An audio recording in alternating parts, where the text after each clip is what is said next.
Hello मेरे प्यारे दोस्तों, चलिए गाइज आपका स्टार्ट हो चुका है सेशंस। अगर आप देखें तो आपका लाइव क्लास का टाइम भी हो चुका है।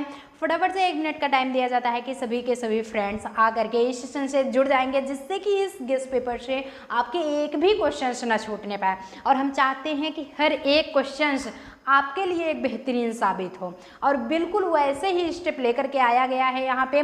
और हम चाहते हैं कि हर वो स्टेप आप क्लियर करें। सो लेक्चर 4 में आपका वेरी मोस्ट वेलकम है। चलिए वेल डन गाइस, जितने भी साथी जुड़ चुके हो ना, आगे फिर पढ़ाया जाए, आगे बताया जाए। चलिए गाइस, होता क्या है, क्वेश्चन नंबर आपके स्टार्ट हो चुके हैं। क्वेश्चन क्या है, सबसे पहले आप फर्स्ट पॉइंट्स में देखें कि ज्यों ज्यों निहारे नेरे हैं नयनान, त्यों त्यों खरी निकरे शानिकाय, पंक्ति में अलंकार। इसका सबसे पहले मेन पॉइंट समझेंगे कि कहने का मतलब है कि आपका उपमा अलंकार इंडिकेट हो रहा है, रूपक या फिर अनुप्रास पुनरुक्ति। सो ऐसे वीडियो पाने के लिए जल्द ही चैनल को सब्सक्राइब कर लेंगे, साथ ही नोटिफिकेशन आल पे प्रेस कर देंगे, जिससे कि रोजाना आपको टाइम टू टाइम जब भी हम लाइव करें आपको नोटिफिकेशन गाइस कंफर्म हो जाए। सो कंफर्म है। इसका सबसे पहले अगर दोहे का मतलब समझते हैं तो कहने का मतलब है कि भक्त और भगवान दोनों में बात हो रही है कि भक्त जो है भगवान के प्रति जितना श्रद्धा रखता है वो उतना ही उज्जवल होता चला जाता है, उतना ही निखरता चला जाता है। वही पॉइंट्स हो रहा है। इसमें क्या किसी की तुलना उपमा दी गई है, रूपक है, अनुप्रास या फिर पुनरुक्त। टोटल आपको जानकारी पाना है, जल्द ही आप सेशंस पे जाएंगे। सब कुछ ऑलरेडी पहले से पढ़ाया जा चुका है, कौन कौन सा अलंकार है। पहले तो यहाँ पे ऑप्शंस देना नहीं भूलेंगे। चलिए गाइस देखते हैं कितने गाइस सही जवाब। पुनरुक्ति अलंकार है भैया, यहाँ पे पुनरुक्ति अलंकार। और है क्या चीज़, ज़्यादा जानकारी पाना है, अभी हमने पॉइंट्स बता दिया है। यहाँ पे सेशंस में सिर्फ आपके डाउट्स क्लियर हो रहे हैं, यानी कि आपके सिर्फ मेन पॉइंट्स बताए जा रहे हैं। डाउट्स क्लियर करना हुआ, आप हिंदी प्लेलिस्ट दी गई है, वहाँ से अपना डाउट्स आप क्लियर कर सकते हैं। यहीं पे होता है कि इनमें से कौन सा शब्द शुद्ध है, ऐसा कौन सा वर्ड है जो कि प्योर है, अनप्योर नहीं है। आपके उज्जवल, दीपक, ध्यान देंगे दीपक नहीं लिखा गया है, दीपक है, मूर्ति, या फिर इनमें से कोई नहीं। चलिए गाइस, ऑप्शंस आप सभी बताते रहेंगे।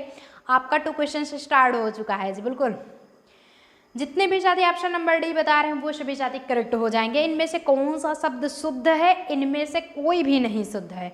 उज्ज्वल देखा जाए तो उज्ज्वल, पहले ये भी सही नहीं है, उज्ज्वल लिखा गया है। दीपक का दीपक लिखा गया है, मतलब कोई भी चीज़ जब दीपक जलता है तो दीपक लिखा गया है। मूर्ति का मूर्ति लिखा गया है। तो इसमें से एक भी पॉइंट्स करेक्ट गाइस नहीं है। आई गेस आपको सेशंस बढ़िया लग रहा है, इंटरेस्ट लग रहा है। चलिए नेक्स्ट पॉइंट्स पे अब अटेंशन करते हैं। नेक्स्ट क्वेश्चन के होता है कि निम्नलिखित, और हाँ एक मेन पॉइंट्स होता है, अगर आप टेलीग्राम पे जाकर के बार स्किप करते हुए सेशंस को, टेलीग्राम पे ऑनलाइन बैठते हैं, फेसबुक चलाते हैं, ट्विटर चलाते हैं, इंस्टाग्राम यूज़ करते हैं, मतलब कि सब कुछ अगर आप सोशल मीडिया पे यूज़ करते हैं तो फिर स्टडी छोड़ दीजिए, स्टडी सेशंस छोड़ दीजिए। स्टडी सेशन से जुड़ना है तो अपने माइंड को कंफर्टेबल रखिए। जब तक कंफर्टेबल नहीं रखेंगे तब तक स्टडी मेंशन नहीं हो सकते हैं। चलिए, तो निम्नलिखित एक शब्द में उपसर्ग नहीं लगा है भैया। उपसर्ग क्या है, प्रत्यय, एकदम बढ़िया से बताया गया है। आगे का जो शब्द होता है वो उपसर्ग और लास्ट पोजीशंस प्रत्यय होती है। अब बताना नहीं बोलेंगे, अतिक्रमण, प्रतिक्षण, सुगम या फिर दर्शन। चलिए गाइस बताते रहेंगे आप सभी, देखते हैं कितने गाइस सही जवाब देते हैं। जितने भी साथी दर्शन बता रहे हैं वो सभी साथी करेक्ट हो जाएंगे। दर्शन में द प्लस अर्शन, ऐसा कुछ कोई वर्ड बन रहा है नहीं। अतिक्रमण में अति है, प्रतिक्षण में प्रति है, सुगम में सु है, बट दर्शन में द नहीं होगा। बिल्कुल कंफर्म नहीं, इसका कोई महत्व ही नहीं निकल रहा है।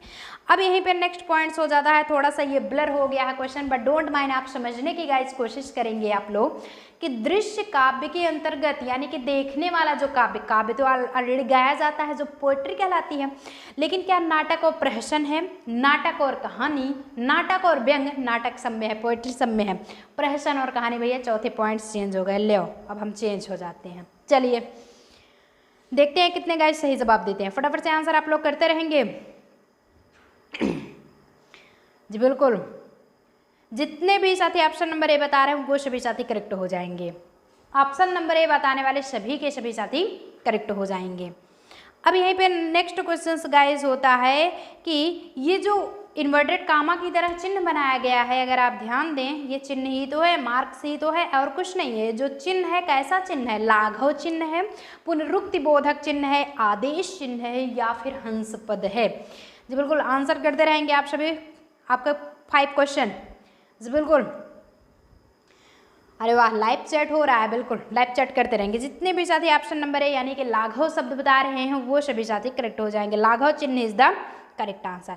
नेक्स्ट होता है गाइस कि क्वेश्चन है प्रकृति के सुकुमार कवि। भैया वेरी इंपॉर्टेंट है, अभी के अभी नोट कर लो, गेस्ट पेपर में भी वेरी इंपॉर्टेंट है, it's means very very very important है।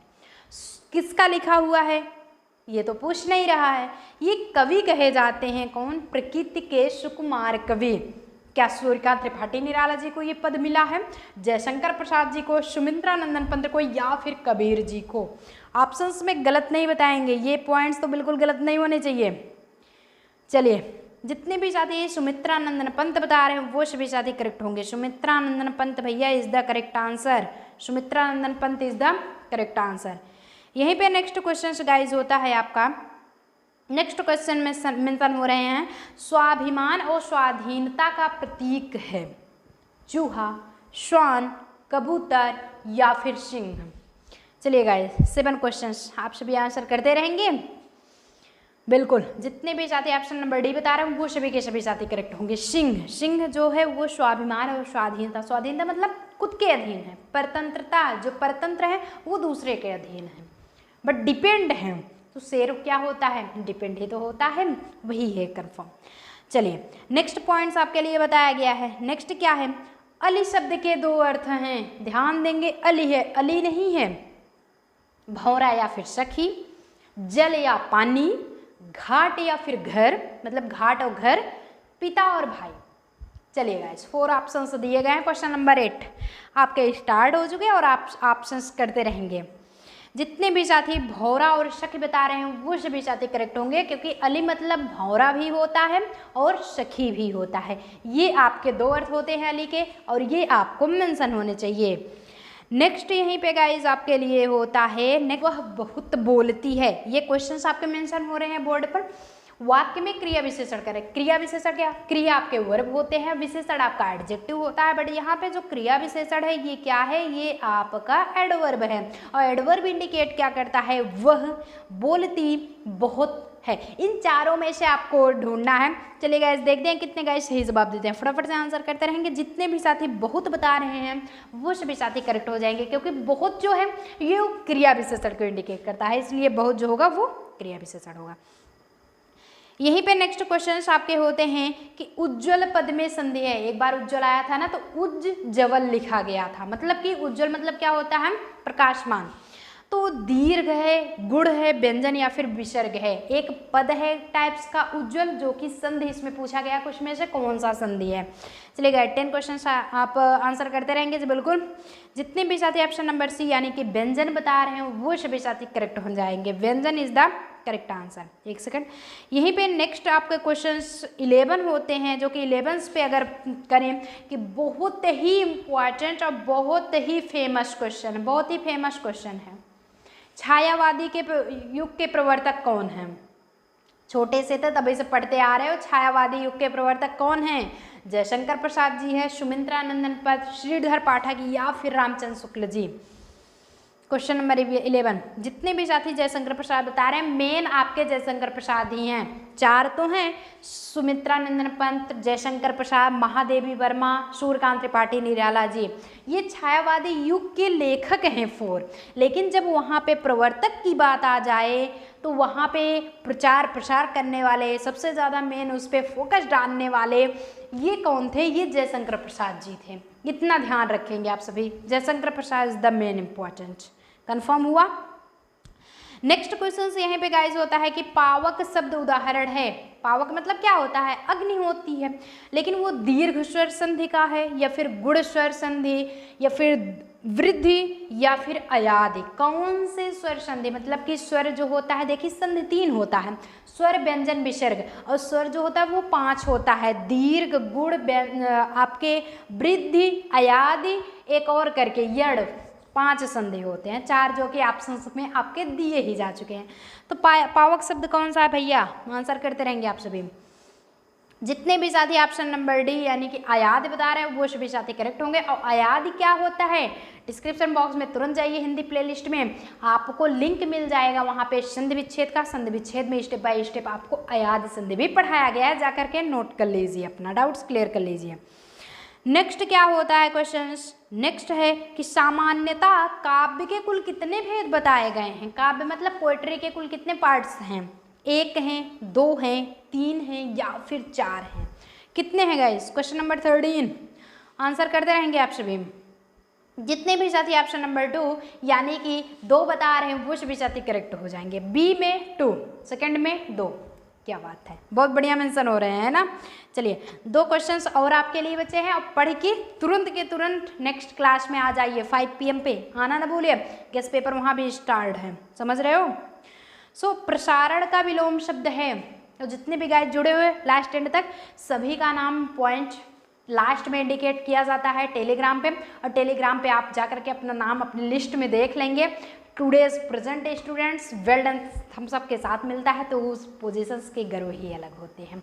सो बिल्कुल सेशन से जुड़ने की कोशिश करो। प्रतिपादन, आरक्षण, आकुंचन या फिर सदर्शन। क्वेश्चन नंबर 14 बताते रहेंगे आप सभी।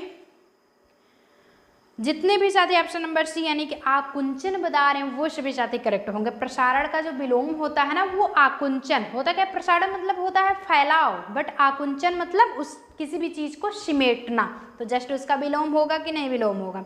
विलोम भी पढ़ चुके हो, पर्यायवाची, सिनोनिम, एंटोनिम सब कुछ क्लियर कराया गया है।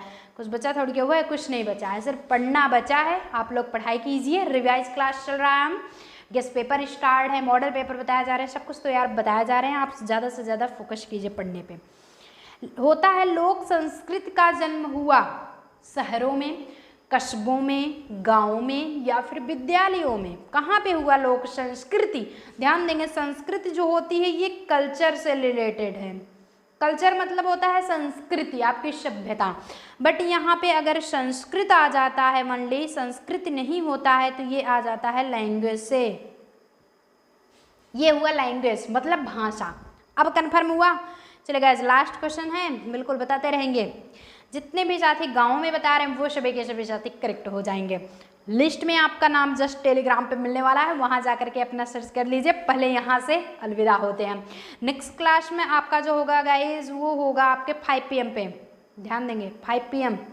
सो 5 PM पे बिल्कुल भी आना नहीं भूलेंगे। 5 PM पे जीके आपके चल रहे हैं, उससे जुड़ना नहीं भूलेंगे। सो आज के सेशंस में गाइज कुछ पूछना तो नहीं है, चलें फिर। कोई भी डाउट्स हो आपको PDF नोट्स वहाँ पे मिलेगा, लेकिन मेंशन नहीं होगा कि कौन कौन इंपॉर्टेंट। बहरहाल ये तो इंपॉर्टेंट है, जिसमें और भी इंपॉर्टेंट है सबको सॉल्व कराया जा रहे हैं। सो आज के सेशंस में बाय, मिलेंगे नेक्स्ट सेशंस में ऐसे इंटरेस्टिंग वीडियो लेकर के। Till then all the very best.